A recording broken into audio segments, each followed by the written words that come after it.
Di konten Sila kali ini, gue mencoba untuk menjelaskan apa itu meme peringatan darurat warna biru yang lagi nyebar di mana-mana. Gue coba untuk selengkap mungkin, terutama dari sisi konteks, sejelas mungkin dan sesingkat mungkin.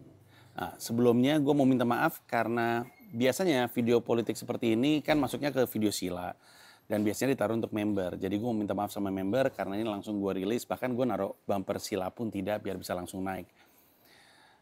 Tapi harusnya sih penonton Sila atau para member akan mengizinkan karena mereka lebih peduli video-video penting dirilis untuk umum biasanya. Oke, jadi kenapa gue bikin video seperti ini? Karena gue perhatiin ada banyak media dan juga konten kreator yang mencoba untuk menjelaskan, merangkum ini semua untuk bahasa yang pas pada audiens masing-masing. Gue ngeliat Abigail salah satunya. Jadi gue pikir gue ngelakuin itu juga karena gak usah jauh-jauh. Kakak gue sendiri juga bingung soal ini. Dia nanya itu yang biru-biru itu apaan sih?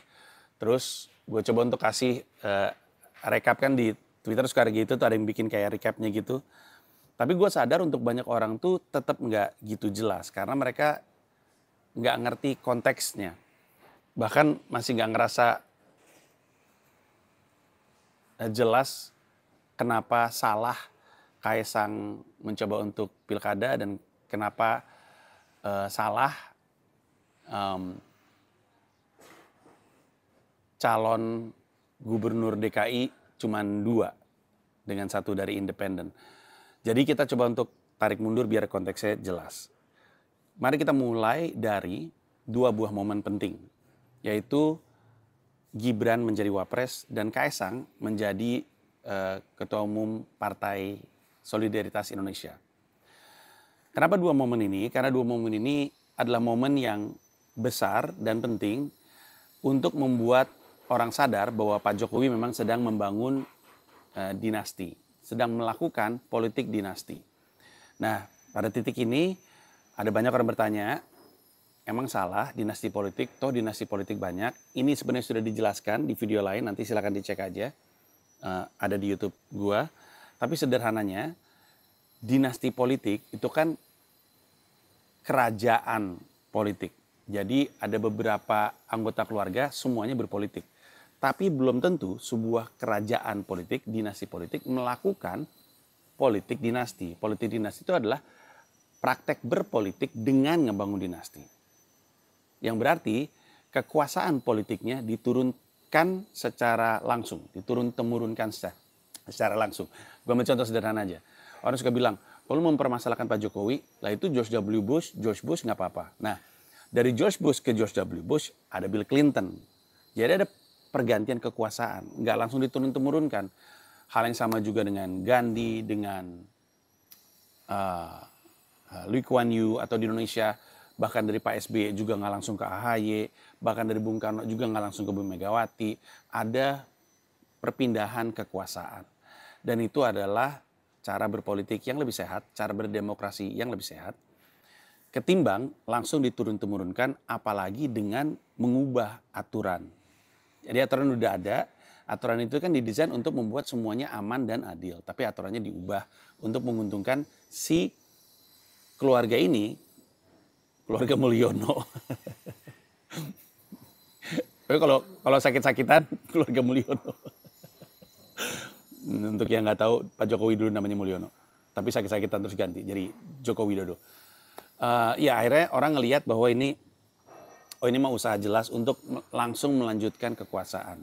Nah, emang apa yang salah dengan itu? Yang salah adalah ketika jalan menuju itu tidak natural, alias dengan mengubah aturan dan lain-lain. Nanti gue akan coba jelasin. Tapi 2 momen itu penting. Kenapa? Karena pada awalnya Gibran sebenarnya tidak bisa maju. Gibran gak bisa maju. Sorry, di belakang ada yang lagi ngebangun. Gue gak punya tempat lain. Jadi agak berisik dikit ya. Gibran tadinya nggak bisa maju karena secara umur nggak cukup. Lalu digugat aturannya ke Mahkamah Konstitusi. Di dalam Mahkamah Konstitusi ada pamannya Gibran, yaitu Anwar Usman. Masih keluarga nih ya. Nah, setelah lewat kontroversi dan keputusan yang tipis, akhirnya dibuatlah Gibran bisa jadi cawapres. Belakangan MK-MK sederhananya ini adalah lembaga ad hoc gitu ya, bukan lembaga, tim ad hoc ya. Jadi ada tim terpisah, tim sendiri yang dibangun untuk memeriksa apakah keputusan meloloskan Gibran itu sah atau tidak. MK-MK-nya memutuskan bahwa keputusan itu cacat. Jadi lembaga ad hoc atau tim ad hoc yang didirikan untuk mempelajari kemarin tuh keputusan ngelolosin di Gibran tuh oke atau enggak sih. Mereka bilang itu adalah keputusan yang cacat, salah. Tapi ya udahlah yang kemarin boleh ini untuk kedepannya. Sehingga kendati pun disepakati bahwa itu adalah keputusan yang cacat, Gibran tetap bisa maju. Ini semua ada beritanya ya, lu bisa cek sendiri. Gua nggak masukin link, nggak taruh screen capture apa-apa, biar cepet aja. Gue yakin lu bisa pause, habis itu lu bisa Google sendiri yang gue maksud.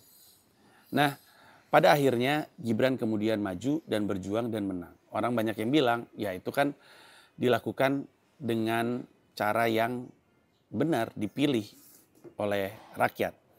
Ya, tapi yang kita sama-sama ketahui, satu, kualitas demokrasi hanya akan sebaik pelaku demokrasinya. Di Indonesia banyak yang milih Gibran hanya karena dia anaknya Pak Jokowi. Bukan karena kemampuan. Banyak orang yang bilang, tapi kan kemampuan di Solonya oke. Banyak bantahan yang bilang bahwa Pak Jokowi naruh proyek strategis nasional di Solo sehingga anaknya jadi kelihatan oke. Sekali lagi, silakan di Google, ini mah beritanya ada. Nah terus orang juga bertanya, emang kenapa sih? Emang kenapa kalau misalkan Gibran jadi wapres? Ya nggak apa-apa, tapi kan pertanyaannya kenapa harus sekarang? Kenapa harus sampai ubah aturan? Terus orang bilang, tapi kan bukan dia yang ubah aturannya. Iya, tapi siapa yang diuntungkan? Siapa yang diuntungkan? Dia doang yang diuntungkan. Hanya Gibran. Contoh, misalnya ada aturannya mengatakan bahwa orang Scorpio nggak boleh jadi capres. Misalnya ya, nggak boleh jadi capres. Scorpio, karena psycho gitu misalnya, Scorpio. Terus tiba-tiba anaknya presiden yang sekarang Scorpio. Sebenarnya tadinya dia nggak bisa. Tapi kemudian aturannya diubah sama orang lain. Dia bilang bukan gue yang ngubah. Memang sih orang lain yang ngubah. Tapi kalau pada akhirnya si anak yang Scorpio kemudian jadi satu-satunya orang yang memanfaatkan, perubahan itu didesain untuk dia. Ya kita mah realistis aja. Oke, orang udah kecewa, orang udah pada kesel karena Gibran pada akhirnya menjabat dengan cara yang salah dan, sorry gue ralat, cara yang tidak salah. Tapi juga tidak baik. Gue pernah bahas perbedaan dari baik dan benar. Secara aturan benar, secara moral tidak baik. Bukan gue yang ngomong, Ridwan Kamil sendiri yang diusung sama mereka. Silakan cek di video Sila. Ridwan Kamil di Skakmat. Ridwan Kamil cerita istrinya sebenarnya bisa jadi wali kota Bandung. Karena ilmunya mumpuni dan terutama karena popularitas nama Ridwan Kamilnya. Tapi Ridwan Kamil yang bilang sama istrinya, nggak usah maju. Memang mungkin benar secara aturan, tapi tidak etis. Sekali lagi, bukan kata-kata gue, kata-kata cagup mereka sendiri. Mereka tuh maksudnya gengnya keluarga Mulyono. Nah, pada akhirnya terpilih karena rakyatnya masih ngeliat nama Jokowi dan karena ada indikasi pengerahan logistik besar-besaran. Yang membuat banyak partai lain, yang ngomong partai bukan gue, pusing. Karena kalau ujung-ujungnya banyak-banyakan logistik dan kemarin logistiknya turun dari pemerintahan kata mereka, ya kita mana bisa menang. Nggak ada yang bisa menang.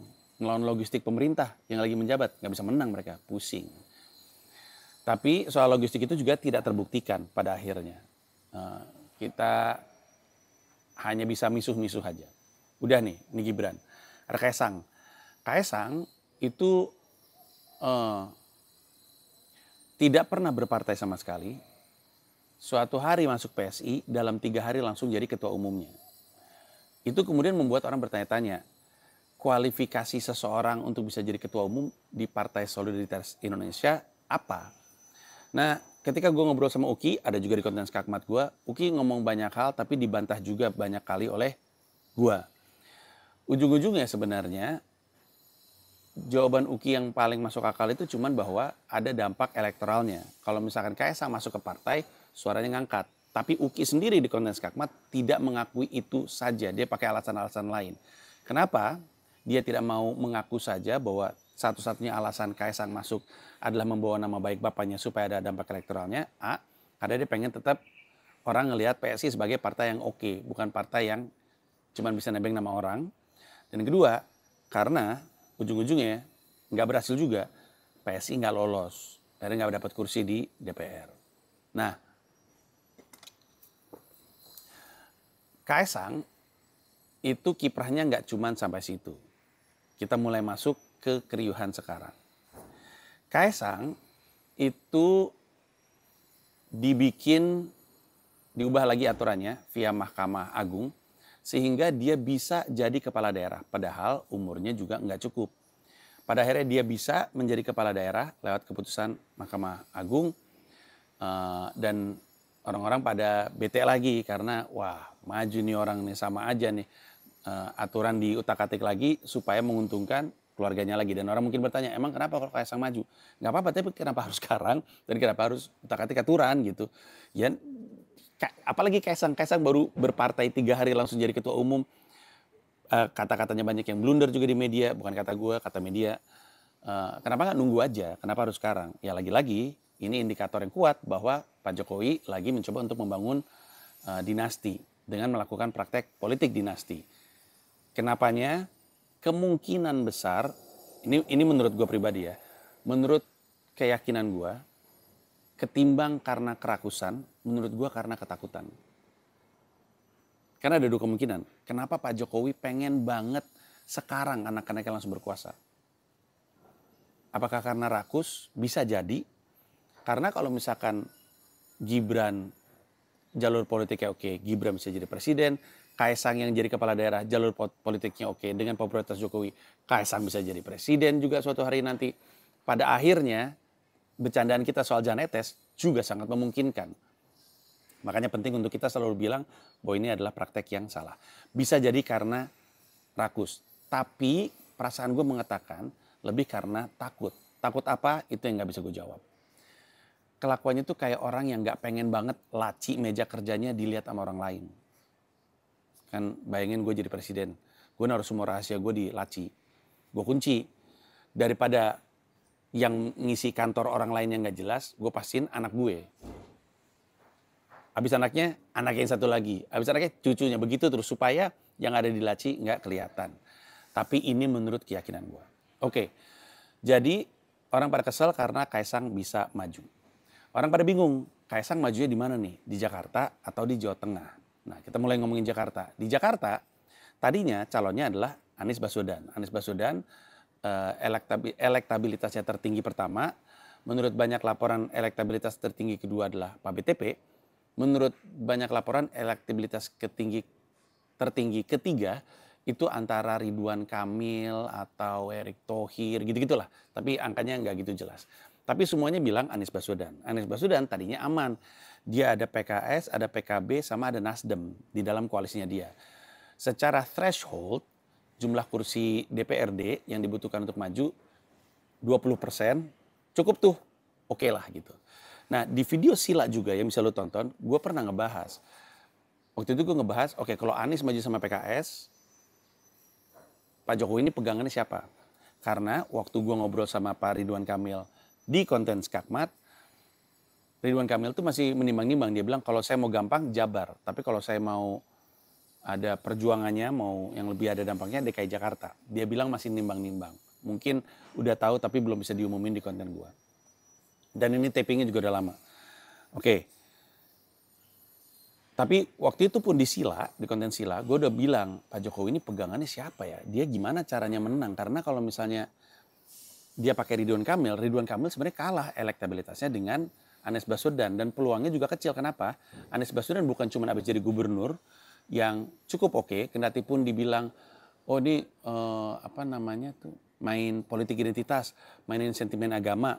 Pada akhirnya buktinya mengatakan bahwa ketika Anies Baswedan menjabat, izin gereja banyak diberikan, ada banyak beritanya, komunitas Kristiani malah berterima kasih, dan yang ini paling definitif, satu-satunya atau untuk pertama kalinya ada Christmas Carol di jalanan Jakarta adalah eranya Anies Baswedan. Jadi orang-orang yang bilang bahwa si Anies Baswedan ini politik identitas, ini cuma bawaan dari waktu kampanye. Buktinya sih nggak ada.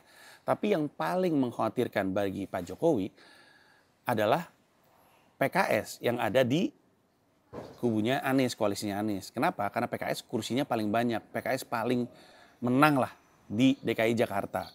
Nah, lu mungkin bertanya-tanya, emang kenapa kalau misalkan Mas Anies jadi gubernur? Yang dikhawatirkan, konon menurut banyak orang, tapi gue yakini hal yang sama. Yang dikhawatirkan oleh klannya keluarga Mulyono adalah Anies Baswedan jadi punya panggung. Sehingga 5 tahun lagi dia bisa nyapres. Dan Gibran bisa kalah. Supaya Gibran bisa menang, Anies Baswedan jangan dikasih panggung. Supaya Anies Baswedan jangan dikasih panggung, kita pikirin gimana caranya dia nggak maju sekalian.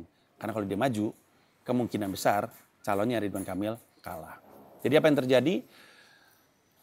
Koalisinya dicabut sama Pak Jokowi. PKS ditawarin kursi konon katanya. Katanya ini dari diskusi yang tersebar dan ada di media juga liputannya dari sisi pemerintah bilang, mau nggak lu keluar dari koalisi Anies, gue kasih sesuatu di pemerintahan.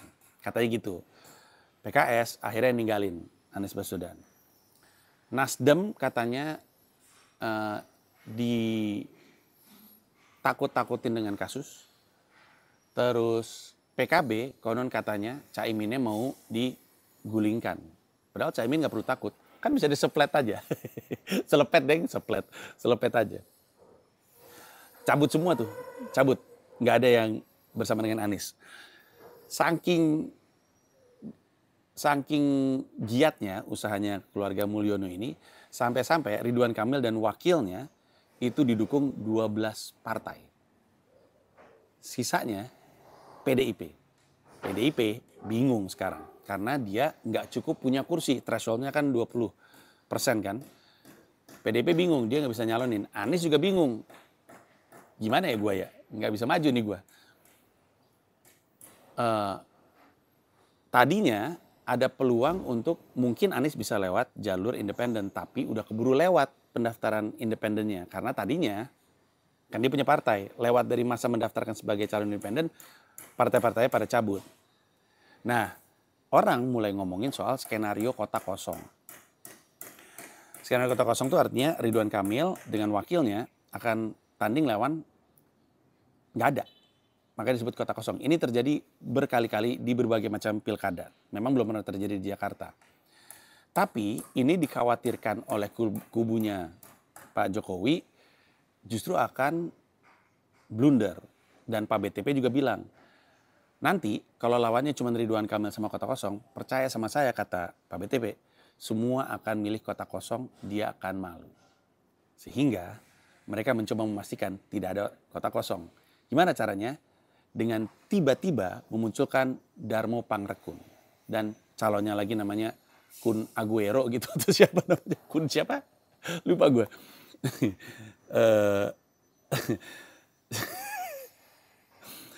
Ini calon independen yang tiba-tiba muncul belakangan. Kebanyakan orang nggak tahu. Yang tahunya Darmo Pangrekun tuh sering banget bikin pernyataan yang sangat ngabluy lah istilahnya. Karena dia bilang, wah banyak lalu bisa cari tahu sendiri. Gua tahu nama Darmo Pangrekun karena ada banyak orang tiba-tiba DM, tolong dong Darmo Pangrekun di Skakmat. Pas gua cek, wah tampaknya rada-rada kurs. Akhirnya enggak, gua indahkan permintaan tersebut. Yang jadi kontroversi adalah orang yang nggak tahu dari mana ini tiba-tiba lolos pendaftaran diri sebagai calon independen dengan mencatut KTP orang. Banyak orang kaget pas dia lihat KTP-nya dia tercatat mendukung Darmo Pangrekun, padahal enggak. Dan banyak sekali, saking banyaknya anak, adik, dan bagian dari tim ses Anies Baswedan juga dicatut, nggak masuk akal dong. Saking liarnya, anaknya Anies saja sampai dicatut KTP-nya. Pada akhirnya semua orang protes, lapor ke polisi, polisi bilang, oh ini bukan ranah gue. Kasih ke KPU kalau nggak salah, pokoknya bukan ranah gue. Intinya dengan pencurian KTP tersebut, akhirnya si Darmo Pangrekun dan wakilnya lolos. Terjadilah Ridwan Kamil dengan 12 partai dan calon independen. Asumsinya semua orang akan pilih Ridwan Kamil. Sehingga apa yang Pak Jokowi ingin capai terjadilah.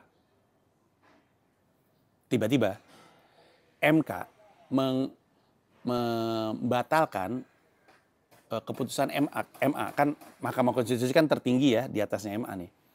Keputusan MA untuk membuat Kaisang bisa pilkada dibatalkan sama MK. Dan MK pada saat bersamaan mengabulkan permintaan dua buah partai, yaitu Partai Buruh dan Partai Gelora, untuk nurunin thresholdnya dari 20% ke 7,5% kalau nggak salah. Yang membuat PDIP bisa maju sendiri.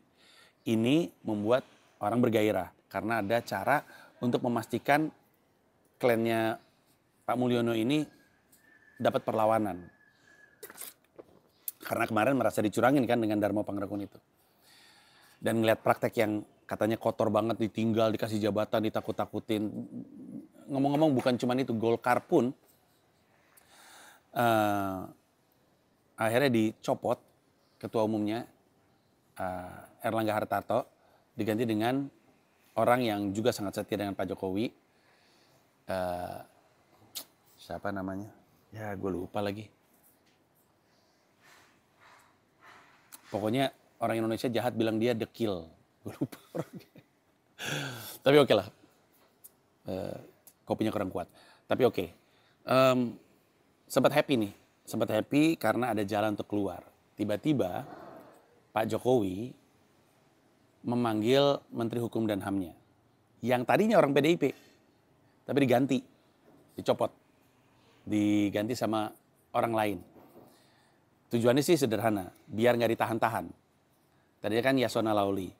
Bayangin gua mau bikin sebuah skema yang membutuhkan gue untuk ngutang-atik hukum, tapi menteri hukum itu lawan politik gue di pilkada, yaitu PDIP.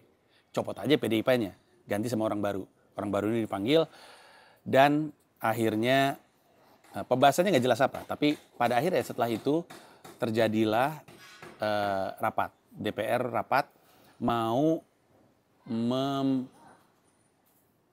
sebuah RUU yang membuat Kaisang jadi tetap bisa maju dan membuat thresholdnya jadi balik lagi ke 20%. Intinya mau mencoba untuk membatalkan itulah.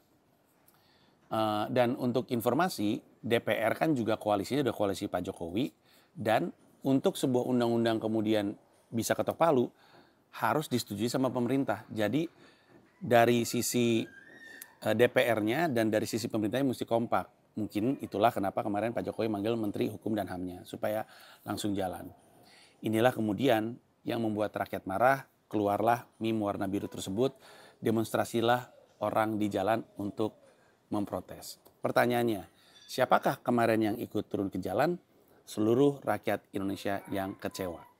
Dan mungkin lu bertanya, termasuk pemilih 02? Jawabannya, udah nggak ada pemilih 01, udah nggak ada pemilih 02, udah nggak ada pemilih 03. Udah selesai. Lu ngapain masih pakai jubah pilpres? Masih banyak tuh orang yang masih pakai jubah pilkada 2017, habis itu nggak dicopot, dia pakai lagi jubah pilpres 2019, dipakai lagi pilpres 2000. Lepas itu udah selesai. Setelah selesai, semuanya itu rakyat Indonesia. Makanya aneh untuk orang yang bilang, lu ngapain ikut-ikutan? Lu kan 02. Lah kan udah bukan pilpres, semuanya kan udah jadi rakyat Indonesia. Ketika jadi rakyat Indonesia, kalau lu resah, ya lu turun ke jalan. Bisa jadi sebagai pemilih 02 itu justru adalah bukti lu masih mengkritisi. Kan ada yang bilang gini, katanya lu 02. Ngapain lu ikut-ikutan? Ini aneh karena siapapun yang ngomong kayak gitu, tanpa sadar, baru aja mengaku kepada rakyat Indonesia bahwa kalau presidennya dia kepilih dan salah, dia akan diam aja. Kan gitu kan, misalnya ada pemilih Anies. Pemilih Anies bilang, lu kan pemilih Prabowo, ngapain lu ikut demo? Pemilih Prabowo bilang, lah A, gue kan sekarang udah jadi rakyat Indonesia, dan B, ini kan bentuk tanggung jawab gue mengkritik. Memangnya lu pemilih Anies, kalau misalnya Anies ngelakuin kayak gitu, Anies kepilih dan Anies ngelakuin kayak gitu, terus lu gak mengkritik? Hening tuh. Biasanya ada jawaban, tapi Anies Baswedan gak akan kayak gitu. Tolol. Inilah kenapa kita tahu ada orang-orang yang gak ngerti politik. Karena presiden pasti akan mengecewakan. Misalnya gue milih Anies, Anies kepilih, Anies pasti akan mengecewakan. Lu milih Ganjar, Ganjar yang kepilih, Ganjar pasti akan mengecewakan. Kenapa? Karena presiden harus bikin keputusan. Dan tidak ada keputusan yang memuaskan 100% rakyat Indonesia. Jadi pasti ada yang kecewa. Kadang yang kecewa kita, kadang yang kecewa orang lain. Kadang yang kecewa rakyat kecil, kadang yang kecewa orang kaya. Beda-beda.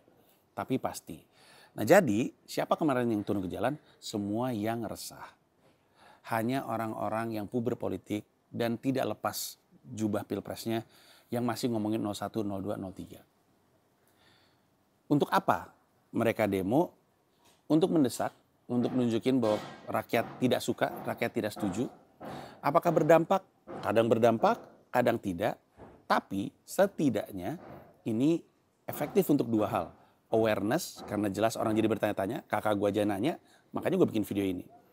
Secara awareness itu pasti, dan awareness tentang apa yang keluarga Mulyono lakukan harus terus dilanjutkan. Karena rencana mereka emang benar sampai jan etes. Jadi ya lanjutkan aja. Dan yang kedua, untuk menunjukkan bahwa rakyat masih melawan. Gimana kalau misalkan rakyat kalah? Kalau kata bokap gue, namanya berantem itu, pukul aja terus. Karena selama kamu masih memukul, maka mereka belum menang. Jadi ketika kita demo, itu adalah bentuk perlawanan kita. Bayangin keluarga Mulyono melakukan itu, lalu rakyat diem-diem aja. Bayangin apa yang akan terjadi. Lebih ekstrim lagi hal-hal yang mereka lakukan. Jadi perlawanan harus terus dilakukan. Bahwa akan ada yang memanfaatkan, ada yang ngejelek-jelekin, ada kerusuhan. Itu mah udah pasti di setiap demo. Nah, inilah kenapa rakyat Indonesia itu susah banget diajak bersatu. Karena bahkan demo pun tetap ada yang nyinyir. Gua gak ikut demo dinyinyirin orang. Orang yang ikut demo dinyinyirin FOMO. Orang yang aktif di sosmed dinyinyirin cuman bisa di sosmed. Orang yang aktifnya di jalanan dibilang nggak punya cara yang lebih elegan. Ini semua berisik, bukan hal baru.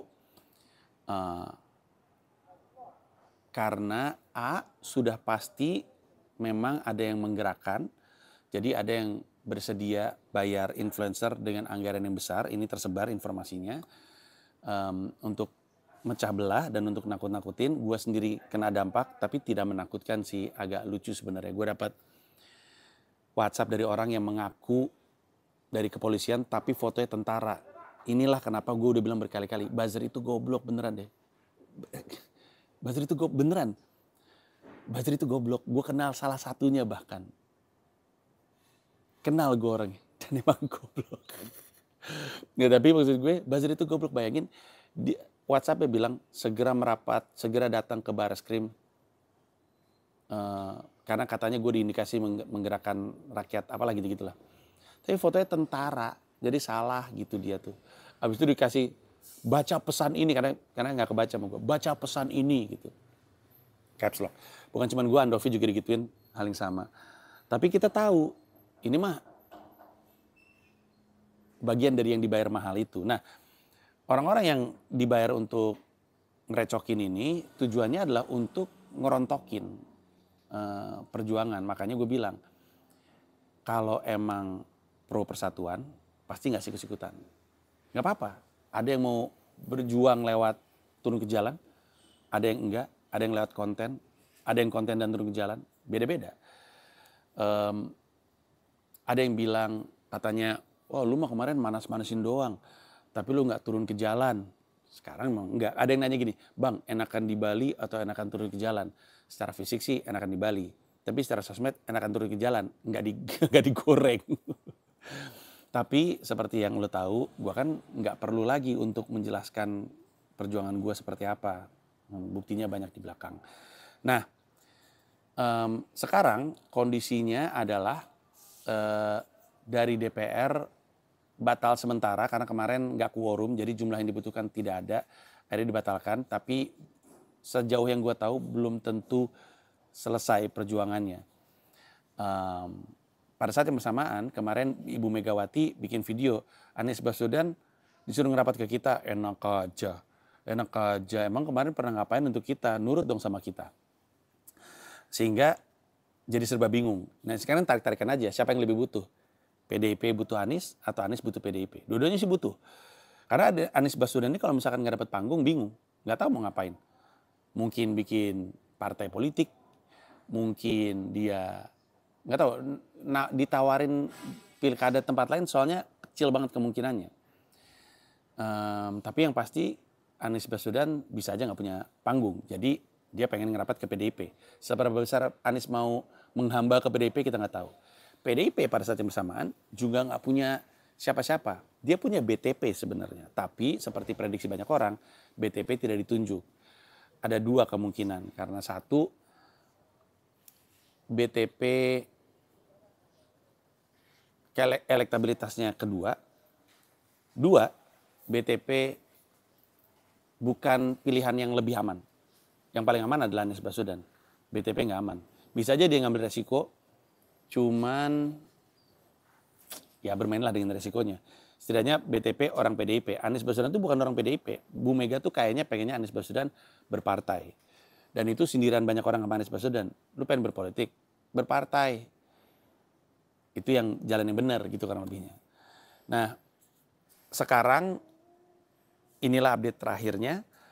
Gue rasa gue udah berusaha untuk menjelaskan selengkap-lengkapnya. Ada yang miss atau enggak? Ada kemungkinan gue salah ngomong. Karena gue seperti yang lu tahu kan gak pernah pakai catatan ya. Gue ngomong berdasarkan apa yang ada di kepala gue aja. Sisanya cari tahu sendiri aja ya. Gue coba untuk tutup video ini. Terima kasih banyak. Dan sekali lagi terima kasih untuk member karena gue yakin diizinkan. Dan kalau ada yang mau ditambahin silakan terus aja di kolom komentar. Gue akan rencananya mau bikin sila juga. Cuman masalahnya gue nggak bawa alat sini, gue nggak bawa mikrofon. Kalau gue pakai kayak gini takut suaranya jelek, tapi nanti kita coba aja deh. Gue akan bikin sila terkait ini juga, tapi fokusnya beda. Kalau ini kan lebih kepada recap. Itu aja dari gue. Terima kasih banyak. Thank you. Bye-bye.